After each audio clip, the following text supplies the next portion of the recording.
Hello and welcome to the class. My name is Daniel and today we're looking at the marking criteria for the academic writing task 1. If you have any questions after the class, you can go to the top of the page and click on this icon to send us a message. And this is the first of 2 classes and will last just over 20 minutes. First, we're going to talk about task achievement, and then we're going to talk about coherence and cohesion. So by the end of the class, you should be more familiar with these 2 concepts and understand how they affect your writing marks. During the class, you'll be asked to ask questions. You can see these below the video on your screen. I'll tell you when you need to answer them, and I'll give you about 10 to 15 seconds to answer each one. So let's get started. Well, what is the marking criteria? The marking criteria is 4 areas that you're marked on for your writing. Those 4 areas are task achievement, coherence and cohesion, lexical resource, and grammatical range and accuracy. And we're going to look at the first 2 of these in this class. But how are they used? So you get a mark from 0 to 9 for each one. 0 is the lowest, 9 is the highest. And then the examiner takes those 4 marks, puts them together, and gives you an average. And that's your writing score. So what is task achievement? Well, like it sounds, it's how well you achieve the task, how well you complete the task, if you cover all the points or not. We're going to look here at what the examiner uses to mark your writing. So this is the marking criteria. Now let's look at, you can see that it starts here at band 6 and goes to band 9. Actually, it goes from 0 to 9, but we're just focusing on 6 to 9 here. Let's look at some of the most important features of this. Well, you've got here the word requirements. You can see this in all of them. Requirements are the things you need to do, the things that the task asks you to do. And you get a higher mark depending on how well you complete those things. So in number 9, you can see it says fully satisfies all the requirements. So you cover everything in the task. Whereas in number 6, it says addresses. So you don't talk about all of them, but you maybe touch on most of them. Another thing it mentions is a developed response or extended answers. Okay, now this is making sure that you write longer sentences and give explanations and examples, that kind of thing. Another key point is you can see here it talks about an overview and an overview. It doesn't mention it in 8 and 9, but it is necessary. To get more than a band 5, you need an overview. We're not going to look at an overview in this class. There's other classes you can take that focus specifically on overviews, but basically it's a summary of the chart or the table or the map or the process. You're just summarizing it generally. That's what an overview is. And then the final point we want to look at here is that it talks about highlighting and illustrating key features. Okay, key features, and again here you see key features. The key features are the most important parts of a graph or chart. So you don't need to talk about everything in the chart, but you just need to select the key features. So let's just summarize that.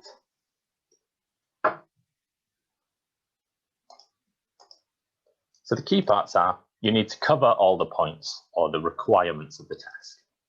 You need to have an overview in your writing, task 1. You have to present the key features, and we're going to look at this in the coming class.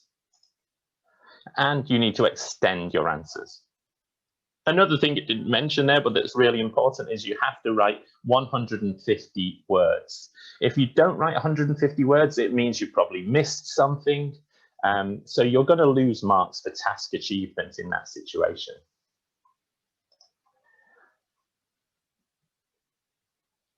So let's look at this example. You can see here we've got a line graph, and it's talking about the methods of traveling to work in the UK. We've got 6 different methods: walking, cycling, driving, bus, train, and underground. Now, and here on the left, we've got the task. Okay, so it says the line graph shows the number of people traveling to one company by 6 different methods, namely walking, cycling, driving, and public transport between 2012 and 2019. Below this, you have the instructions for the task, and this is what you need to do to get your task achievement. So you have to summarize the information. Okay, keyword there being summarize. You don't talk about everything. It's impossible to talk about everything in 150 words. So you need to select and report the main features. Okay, so like I'm saying, you can't talk about everything, so you need to choose what the main features are. Now let's just have a look at what we mean then by main features.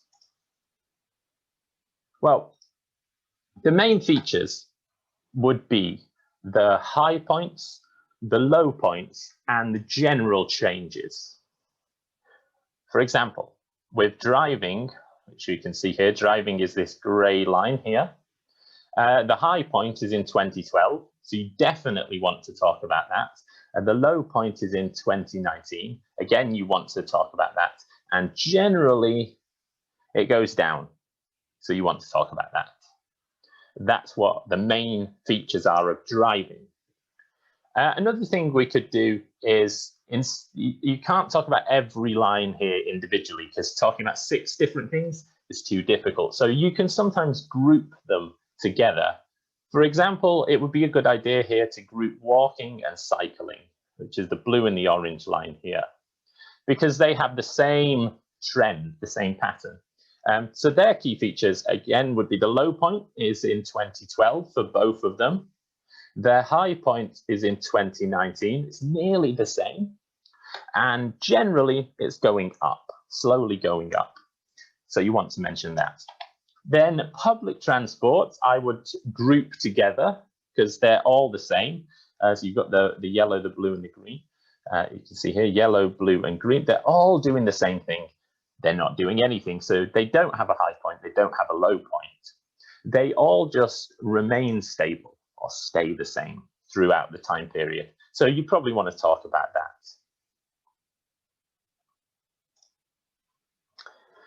And then you'll also see here in the instructions, it says make comparisons where relevant.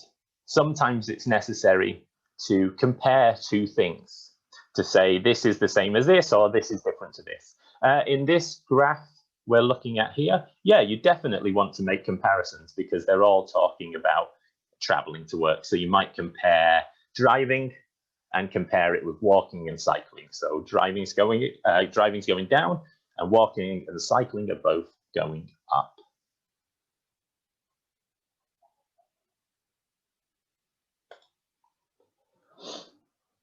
Let's move on to coherence and cohesion. So what is coherence and cohesion? Well, coherence and cohesion talks about how well you organize your ideas and how well you connect your ideas together. We'll see the marking criteria again here. Again, it's from band 6 to 9. Let's look at the key features in that. So one thing that comes up here is sequencing information and ideas. Okay, again here, organize information and ideas, arrange information and ideas. Okay, sequence, organize, arrange, they all have the same meaning. So it's about, yeah, organizing them. And the keyword here is logically. Again, we've got logically. And here we use coherently, which is similar to logically. So it's how well you organize your ideas. So you want to, if you talk about one thing here and then jump to a different thing and jump to a different thing, and it's a bit confusing to read, you're going to lose marks for coherence and cohesion.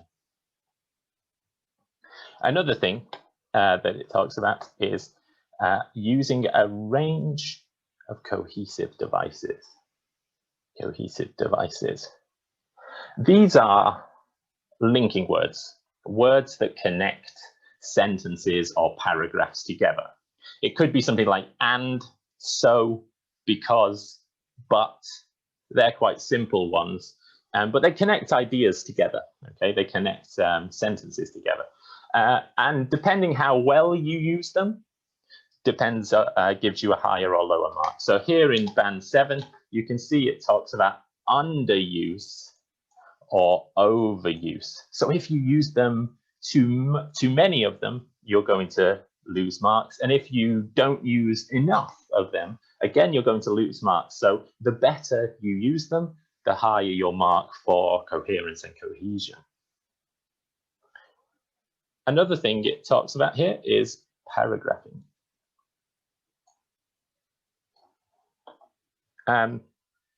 So if any piece of writing needs to have paragraphs, and for writing task 1, you probably want 3, maybe 4 paragraphs.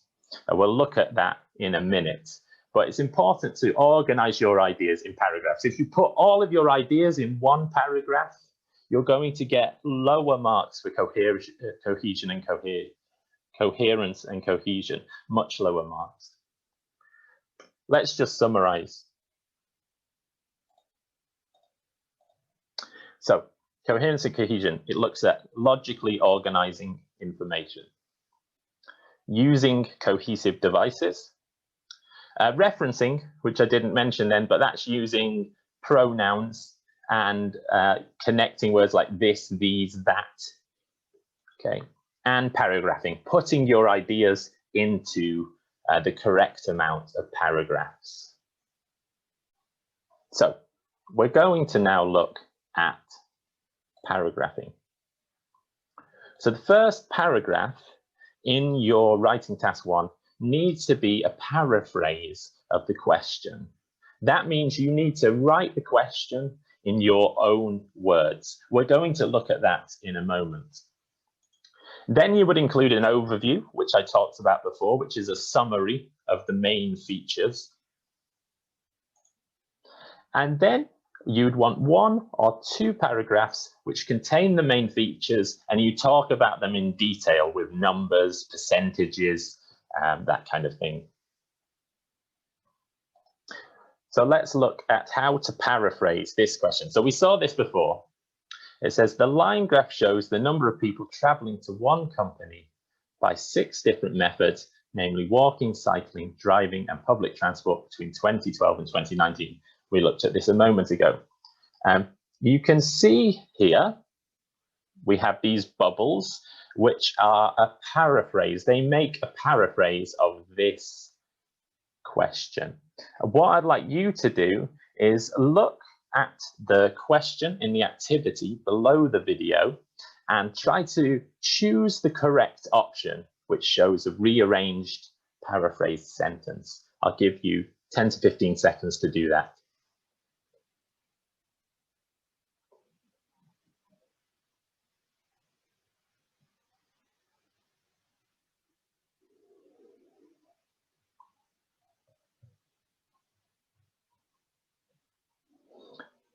Okay, so hopefully you should have chosen this option. The chart illustrates how many employees went to work on foot, by car, by bike, or on public transport from 2012 to 2019. That's the correct answer. Let's see how it's paraphrasing this sentence. So we've got the line graph in the original one, and here we've got the charts. Those are synonyms. They have the same meaning. Here we have the word shows. Here we have the word illustrates. The number of people, how many employees? Traveling to one company, went to work by 6 different methods, namely walking, cycling, driving, and public transport. Here we've got on foot, by car, by bike, or on public transport. And between 2012 and 2019, from 2012 to 2019. So you can see all the parts of that first sentence, we've used our vocabulary to write it again with synonyms, different words. Okay. So that's paragraphing. Now let's move on to look at some cohesive devices. So there's different kinds of cohesive devices used for different things. One thing they can be used for, which is very useful in the writing task 1, is comparing and contrasting. You remember in the task it says you need to make comparisons where relevant. So using these types of cohesive devices is very useful. For example, for comparing, you can use words like similarly, likewise, and in the same way. That's showing something is the same. For example, walking increased, similarly, cycling rose as well. So walking and cycling did the same thing. So you're showing that, and you're connecting these 2 sentences with this cohesive device. Contrasting, showing something is different. On the other hand, while, whereas are all nice linking phrases for this. For example, driving decreased while walking increased. So driving decreased, went down, and walking went up. So they did different things. Another type of cohesive device you might want for processes and maps, particularly, are ones for sequencing, to talk about the order of things, ones for reasons, to show why something happened, and one to show results. And we have different ones for each. Let's see some examples. So for sequencing, you might say firstly, secondly, thirdly, next. And then to talk about what order something happened. So firstly, this happened, then this happened, next this happened, that kind of thing. Reason, for example, in order to and so that, and cause and result. You've got words like so, therefore, thus, consequently, as a result. This is saying what happened because of that thing. So other things that we mentioned before that are important is referencing. So words like this, that, these, and those, instead of repeating the same thing, the number of people traveling to work, the number of people traveling to work, you can just say these people or those people instead. That's called referencing. Another thing is pronouns. Instead of saying cars, you could say they, or you could use a word like it. So you're not repeating nouns again and again. Let's have some practice with cohesive devices. So look at the question in the activity below the video. Which of these are linking words that compare and contrast? You've got similarly, firstly, in order to, likewise, and conversely. Give you 10 to 15 seconds.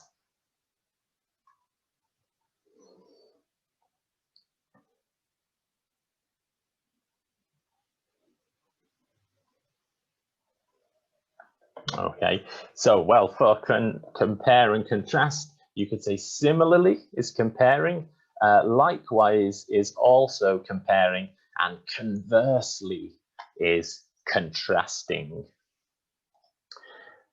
Now look at question 3 below the video. Which of these are linking words that sequence? So we've got next, so that, on the other hand, then, and thus.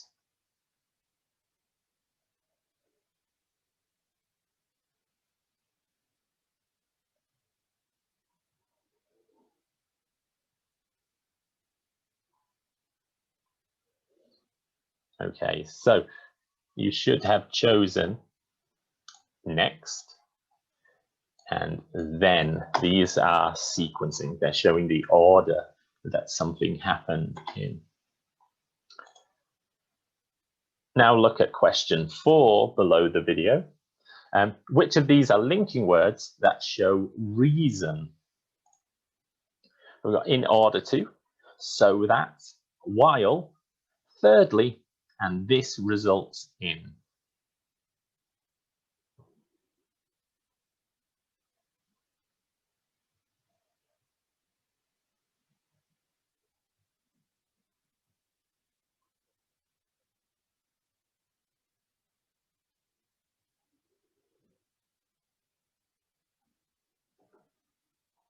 So hopefully you should have chosen in order to and so that.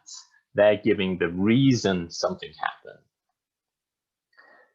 Now look at question 5 below the video and choose the correct answer. Which of these are linking words that show cause and results? You've got therefore, conversely, as a result, by this time, and consequently.